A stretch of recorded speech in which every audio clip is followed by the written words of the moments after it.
હાલો આજે તમને જણાવું મારા આ સ્ટુડિયોમાં અત્યાર સુધીમાં ટોટલ કેટલો ખર્ચો થયો.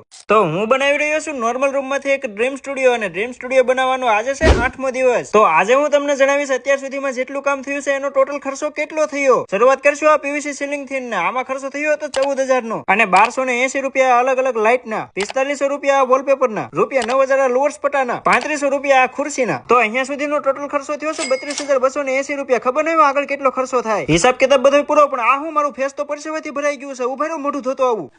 ફટાફટ મોઢું ધોવા નીચે ગયો, પણ નીચે જઈને ખબર પડી ફેસ વોશ તો ધાબા ઉપર જ પડ્યું રહ્યું. ફટાફટ પાછો ધાબા ઉપર આવ્યો, પણ આ હું મારું ફેસ વોશ ક્યાં ગયું. ટેબલ ના બધા ખાના ખોલે મારા ફેસ વોશ ને ગોત્યા પાર કર્યું. મિત્રો આ છે મુસ્ટેક નું વેસ્ટર્ન ફેસ વોશ, અને આને હું છેલ્લા 1 વર્ષથી યુઝ કરું છું. કેમ કે આ એક ફેસ વોશ પિમ્પલ અને એકને ને દૂર કરીને ફેસ ને બ્રાઇટ બનાવે છે, અને ફેસ પરના ઓઇલ ને કંટ્રોલ કરીને ફેસ ને ફ્રેશ ફીલ કરાવે છે. કેમ કે આમાં છે સેલિસિલિક એસિડ, મુલેથી અને મેન્થોલ. જો તમને હજી વિશ્વાસ ના આવતો હોય તો ફ્લિપકાર્ટ, એમેઝોન અને મીશો ઉપર તમે ચેક કરી શકો છો. આના 12 લાખ થી વધારે પોઝિટિવ રિવ્યુ છે, અને આ પાછું 125 રૂપિયામાં મળી જાય જો તમે 2 એક સાથે મંગાવો તો. હાલો કોમેન્ટમાં બેસ્ટ લખી નાખો, હું તમને આની લિંક મોકલી દઈશ. ત્યાંથી મંગાવશો ને એટલે 2 થી 3 દિવસમાં તમને મળી હોત જશે.